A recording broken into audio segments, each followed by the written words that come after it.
Romanos capítulo 1, versículo 18 diz o seguinte: Pois do céu é manifesta a ira de Deus contra toda a impiedade e injustiça dos homens, que detêm a verdade e ensinam o que não é reto.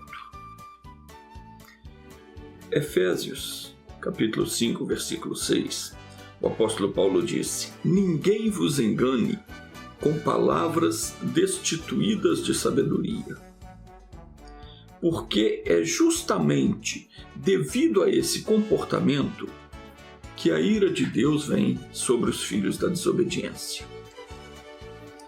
O profeta Jeremias recebeu uma mensagem do Senhor, está escrito no capítulo 29, no versículo 8, e está escrito dessa forma: Porquanto assim diz o Senhor dos Exércitos, o Deus de Israel: Não vos deixeis enganar pelos profetas e adivinhos que habitam entre vós. Nem deis atenção aos vossos sonhos que vós mesmos estimulam. Ora, eles vos profetizam falsas visões e palavras falsas em meu nome. Eis que eu jamais os enviei, afirma o Senhor.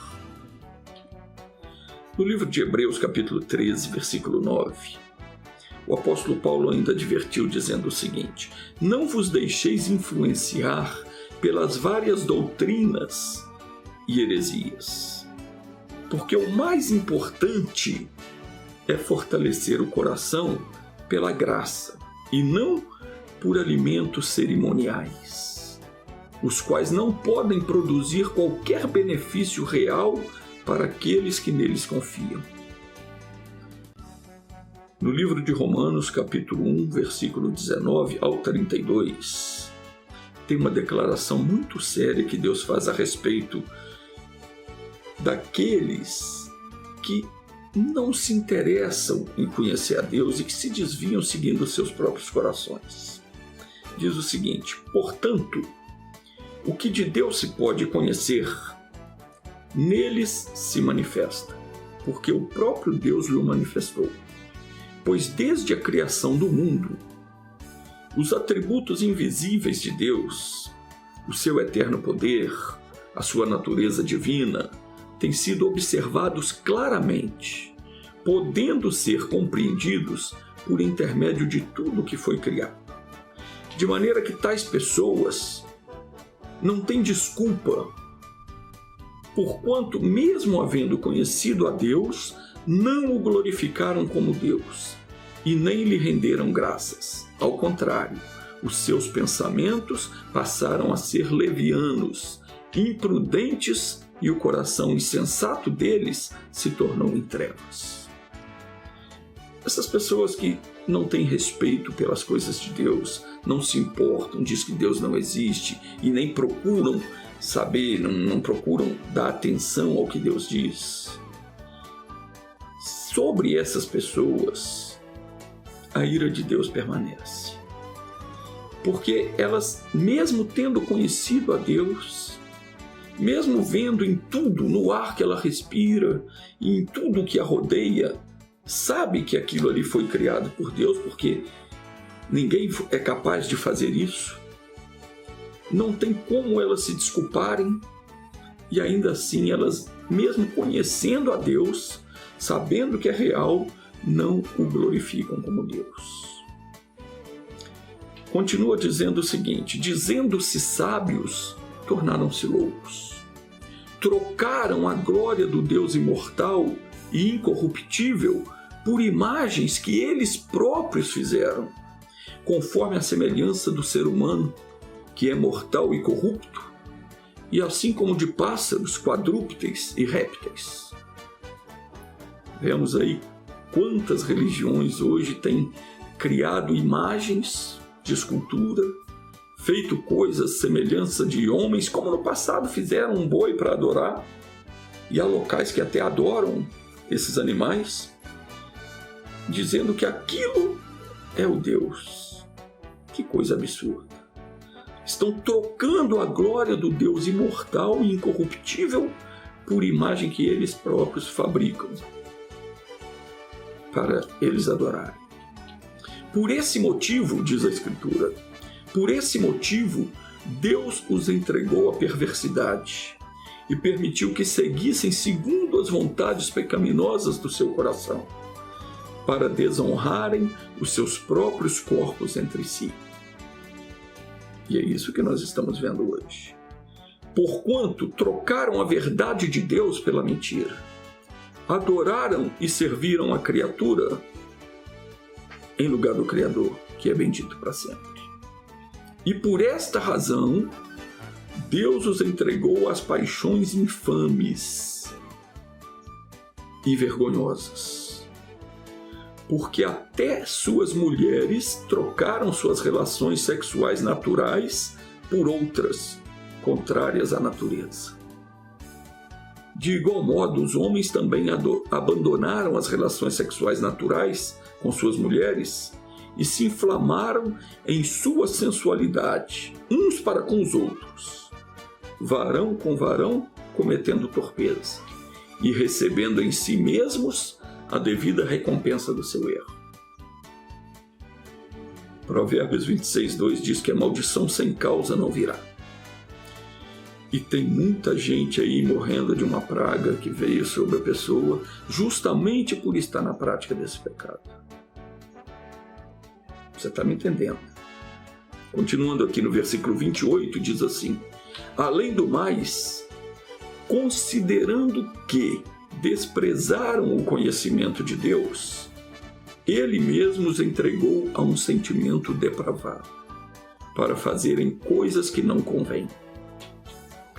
Deste modo, tornaram-se cheios de toda injustiça, malícia, cobiça, maldade, cheios de inveja, homicídio, contendas, rivalidades, engano, malícia, são bisbilhoteiros, murmuradores, caluniadores, inimigos de Deus, insolentes, arrogantes, presunçosos, e vivem criando maneiras de praticar o mal. São desobedientes aos seus pais, são insensatos, desleais, sem amor e respeito à família, sem qualquer misericórdia para com o próximo. E apesar de conhecerem bem o decreto de Deus, que declara digno de morte os que tais coisas praticam, não somente as fazem, como também aprovam e defendem aqueles que assim procedem. Romanos 2:24 diz o seguinte: pois como está escrito, por vossa causa o nome de Deus é blasfemado entre todos os povos. O mundo anda descrente de Deus, por causa da impiedade que tem dominado sobre as pessoas, fazendo com que estas deixem de dar atenção à palavra de Deus. Ao criar o ser humano, o Senhor Deus o fez para que este dominasse sobre todas as demais criaturas na terra, e o cercou de tudo o que era necessário para que ele vivesse feliz e fosse realizado. E mesmo após o Adão ter desobedecido e entregue ao diabo o poder de dominar sobre ele, porque é isso que o pecado faz, ele dá ao inimigo o direito de dominar sobre você. Pois conforme está escrito em 2 Pedro, capítulo 2, versículo 19, toda pessoa se torna servo daquele por quem é vencido. Então, se você é vencido por uma tentação, você se tornou escravo do tentador. Quando você dá ouvidos à voz do pecado para praticar uma coisa que desagrada a Deus, você é vencido pelaquela tentação. E você passou a ser escravo daquele pecado. Você passou a ser escravo do tentador. aquele que te tentou e te levou a cometer aquele erro, ele tem você nas mãos dele.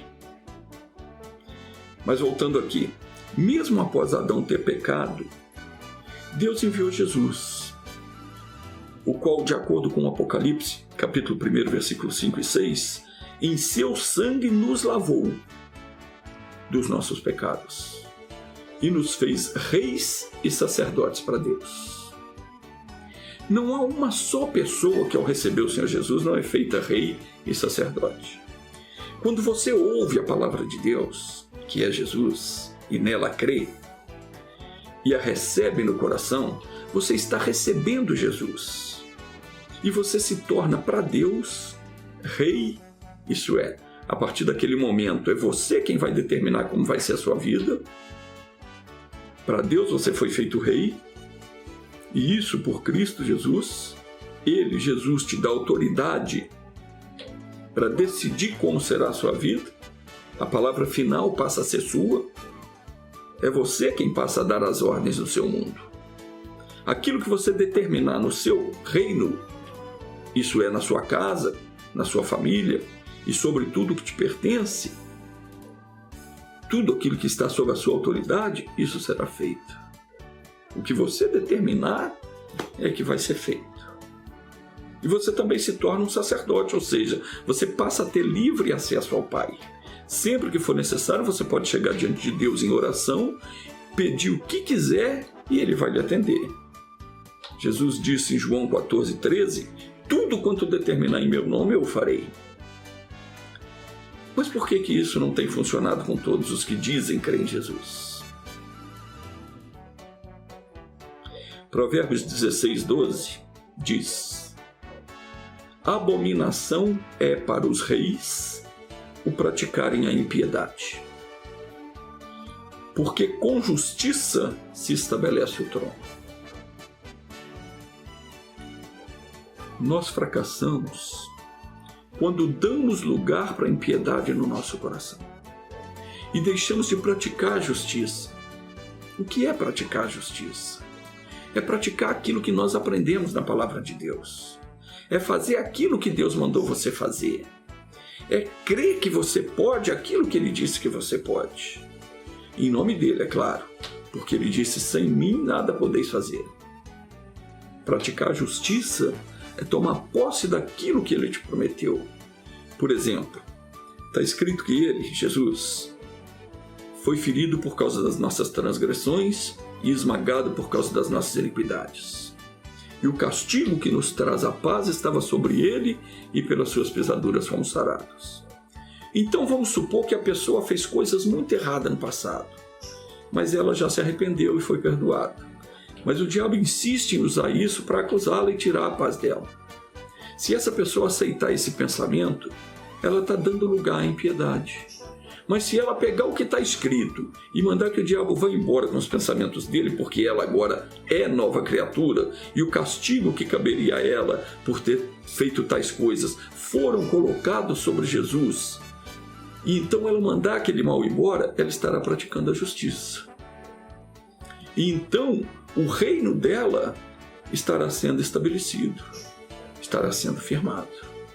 Quando você pratica, o reino se estabelece quando se pratica a justiça. O seu reinado sobre a sua vida, sobre o seu domínio, ele é estabelecido quando você pratica a justiça, que é a palavra de Deus. Quando você faz aquilo que você aprendeu na palavra. O mesmo acontece quando vem a dor, as enfermidades, a tentação de voltar aos vícios, às práticas antigas.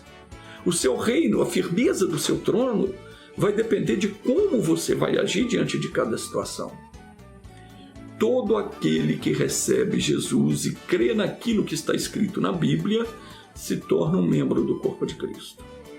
E todo aquele que se torna membro do corpo de Cristo é feito para Deus rei e sacerdote.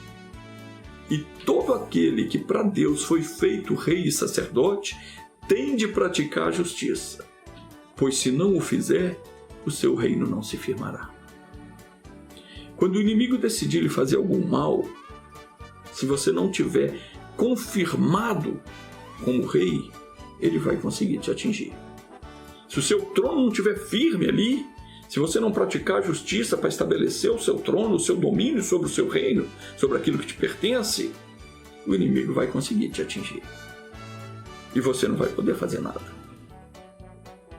Não é à toa que muitos estão sofrendo.